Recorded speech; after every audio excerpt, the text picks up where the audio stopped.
In a time long past, when the earth was young and the spirits still walked among men, there lived a woman named Aduni. She was the pride of her village, a beauty whose presence could silence even the noisiest marketplace. Her skin glowed like the morning sun, and her voice was as soothing as a river's song. Many suitors came to her father's compound, bearing gifts of gold, fine cloth, and fat goats. But none pleased her father, who was known for his pride. He would shake his head and say, "My daughter is too special for ordinary men." And so, the seasons passed, and Aduni remained unwed. One evening, as Aduni walked to the river to fetch water, a cool wind blew through the trees.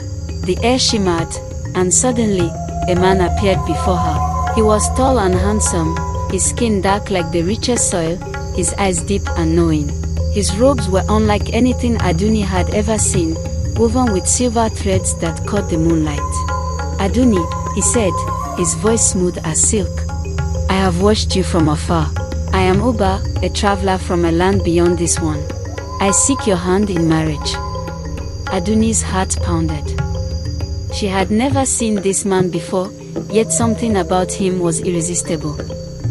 "How do you know my name?" she asked, gripping her water pot tightly. "I know many things," Oba replied with a smile. "Come with me, and I will give you a life grander than any you have imagined." That night, Aduni told her father about the mysterious man and his proposal. Her father frowned. A man with no family, no past. "My daughter, beware.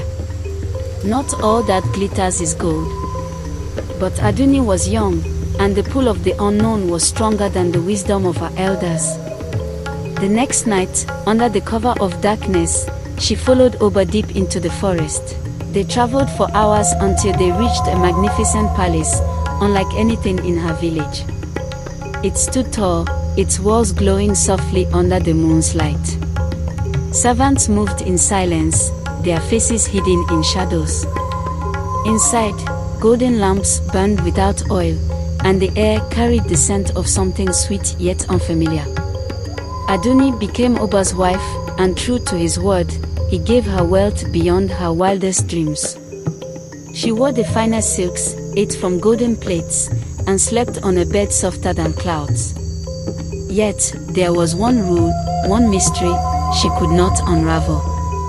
Oba never ate with her. He would sit with her at meals but never touch the food. At night, he disappeared, vanishing into the darkness without a word. One night, unable to resist any longer, Aduni followed Oba when he thought she was asleep. He moved through a hidden doorway she had never noticed before. Holding her breath, she stepped inside. What she saw turned her blood to ice. There, in the dim light, stood Oba. But he was no longer the handsome man she knew. His human skin lay draped over a chair like an empty cloth, and in its place stood a creature not of this world, a spirit, tall and shadowy, its eyes glowing like embers in the night. Around him, the walls were lined with bones, human bones.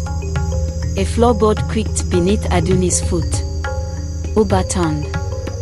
"You have broken the one rule," he said, his voice now cold and distant. "And now, you must stay here, forever." Terror surged through Aduni's body. She turned and ran, her bare feet pounding against the stone floors. The walls seemed to stretch, the corridors twisting, but she did not stop. She burst out of the palace and into the dark forest. The trees whispered, the wind howled, and behind her, Oba's furious voice rang out. "Come back, Aduni. You are mine." The spirits chased her, their voices shrieking through the night. Her breath came in gasps, her legs burned, but she did not stop running until she stumbled upon a small shrine. An old priestess sat outside, her eyes wise with the knowledge of many lifetimes. "Child," the priestess said, "you have seen the truth, and now the spirits want you. There is only one way to sever the bond." She pressed the kola nut into Aduni's trembling hands. "Throw this behind you and do not look back." With the last of her strength, Aduni threw the kola nut over her shoulder. The earth trembled. A mighty river burst forth, its waters raging, creating an unbreakable barrier between her and Oba. On the other side, Oba stood, his form flickering like a dying flame. "You were mine, Aduni," he whispered, his voice filled with sorrow. With that, he faded, swallowed by the mist. Aduni returned to her village, forever changed. She never married again but became a wise elder, warning young women about the dangers of temptation and the unseen world. And so, our story lived on, passed down from mother to daughter, a tale whispered by the wind, carried by the rivers, never forgotten. For some say, on certain nights when the moon is full, the wind still calls her name.